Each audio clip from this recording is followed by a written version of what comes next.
So you want to buy a house, but at the same time, you're concerned about paying too much. Maybe you're concerned that you're going to pay more than the asking price and that the market's going to crash and you're going to owe more than what it's worth. Or, maybe you're just concerned that the list price is too high and you should be paying lower. In this video, we're going to address a few of those concerns and give you the data, not feelings, but data that you can use to make an educated home buying decision. So let's dive into this because this is a common concern that you guys all have. It's totally natural. And I mean, to be honest, if you buy into what you read on the media or all of these fake gurus that report on this stuff but don't actually do it for a living, you'd think that the world is going to end.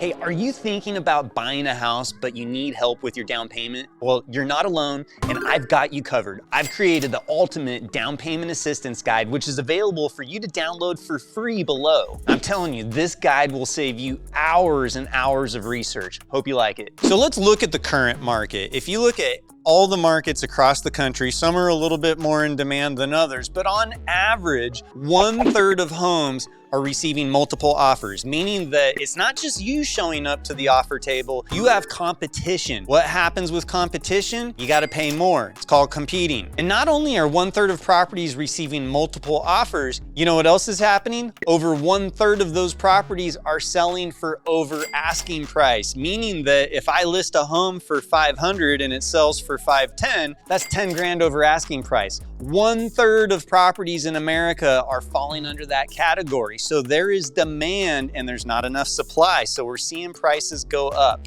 If you look at this chart going from left to right, on the far left, that's April 21st, which was kind of like the peak of the craziness of the home buying that happened after the pandemic. And like over half of properties had multiple offers going over asking price. Well, we're not too far from there. And if interest rates drop, I guarantee we're gonna see ourselves in a situation where there's way more blood in the streets because there's still only so many homes available. So one of the questions that comes up a lot, and it's a big concern for people that are thinking about making an offer on a property, but like I'm talking about, maybe offering more than what it's listed at because you gotta compete if you wanna win. So the question is this a bad decision? Are you just pissing your money away? Well, if you look at the numbers, if you look at where appreciation is, you'll actually see, and we've got a chart put together for you using one of our tools, which if you want us to do a custom bid over asking scenario for you, just hit us up in the link below. We can do a custom bid over ask evaluation for you, and then you can use that info to make an educated buying decision. But what you'll see on this is, let's say that the list price was $459, okay? But you offer $469, so you're gonna pay $10,000 over asking price. Using average historical appreciation, not just numbers that I pulled out of my ass, it only takes 5 months for you to break even by paying over $10,000 over on this scenario. In this scenario,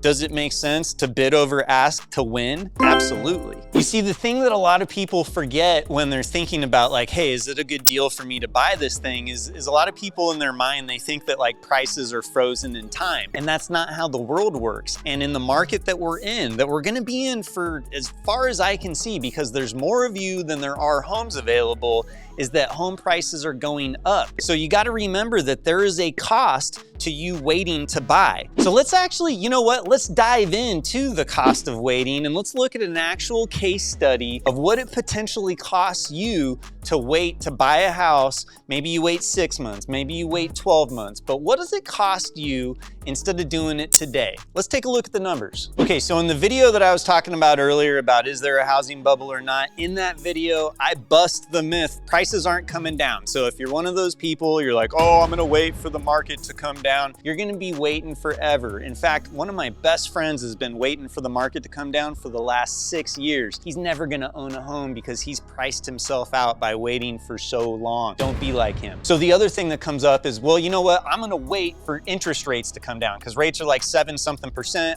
It's too much for me right now. I'm gonna wait for rates to come down because it'll be cheaper for me then versus now. And on the surface, I guess that makes sense. But the devil is in the details. And when you do a deeper dive on the numbers and you factor in things besides the interest rate, you'll actually see that there's a significant cost of waiting. In this case study, we're looking at a home in Palm Beach County, Florida, but this is applicable anywhere in the United States. In this scenario, we're looking at a home price of $1 million.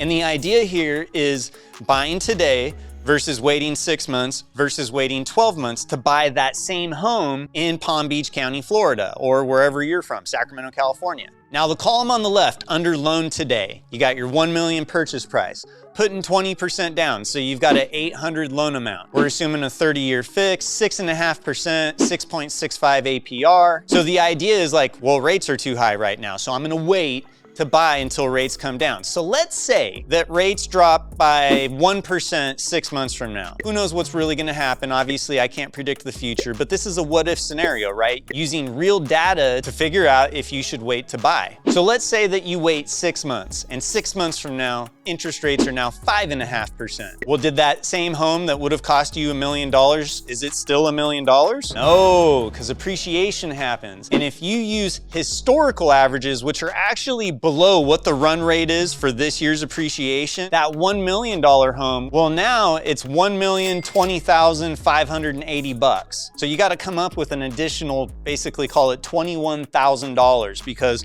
appreciation happened, which means that now you're 20% down loan. Instead of an $800,000 mortgage, you have an $816,464 mortgage. This also means that instead of a $200,000 down payment, your down payment was $204,116. So you had to pay more for the property, you had to borrow more money, and you had to put more money down, meaning come up with more money up front. Now let's say that you were to wait a year. So instead of buying today, you wait a year, okay? Rates are 5.5% a year from now. So that same house that costs $1 million today, now it's $1,029,497. So basically call it 30 grand more that you've got to pay for the same house that you could have bought today for $1 million. So remember, this now means that your loan amount's more. So instead of borrowing $800,000, now you're borrowing almost $824,000. That also means that your down payment's more. So instead of $200,000 down, now you're almost $206,000 down. So again, you had to come up with more money, you paid more for the property, and you're borrowing more. So the question is there a cost to waiting? Are you better off buying today or waiting into the future? Let's look at how this all pencils out. So on the top side of this cost of waiting analysis, you'll see that from a mortgage standpoint only, waiting 6 months and getting a 5.5% versus a 6.5% would save you $421 per month. So on the surface, yeah, it makes more sense to have a lower rate than a higher rate. I'd pay $421 less 6 months from now versus today. If I'd waited a year, I'd save $380 basically. I'd pay $380 less a year from now per month versus what I'd pay per month today. But remember, your monthly payment is only one part of the equation. What are we leaving out? Well, what about the loss of appreciation and amortization? What do you mean appreciation? Oh, you know that thing I keep talking about how home prices are going up? That's appreciation. So if you wait a year to purchase this home, remember you paid almost $30,000 more for that house. Whereas if you would have bought it today, a year from now, you would have had almost $30,000 in appreciation. The other thing that you're not getting is amortization. What do I mean by that?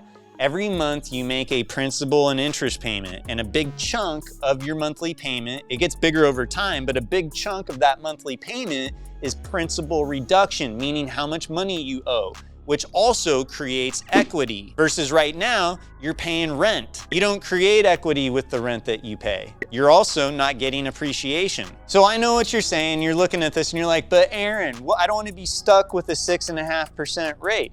I'm gonna wanna refinance when rates drop a year from now into 5.5%. Well, sure, let's account for that. So you see on the bottom of this chart, we got the cost of refi. I don't know what your cost of refi is, but I'm guessing maybe $3,000. And let's also add up that monthly payment difference. So remember I was saying if you waited a year because your mortgage payment would be less with the lower rate. So let's add that up. So 12 times that amount and you get $4,560. So if I take the $3,000 plus the 4560, which is that savings on a monthly basis with the lower rate, and I deduct that from the appreciation and from the amortization from me paying my loan down, you actually lose over $30,000 by waiting a year to buy a house. Yeah, let me give that to you again. Let's start at the top. You wait 1 year. It's $380 less per month, but you lose $29,497 in appreciation. You also do not pay your loan down $8,942. So $29,497 plus $89,42, you get $38,439. Then we minus the $3,000 for the cost of refi, and we minus the $4,560 for the payment difference, and there you have it. It costs you $30,879 to wait to buy. So is it gonna cost you more to wait? Abso-freaking-lutely.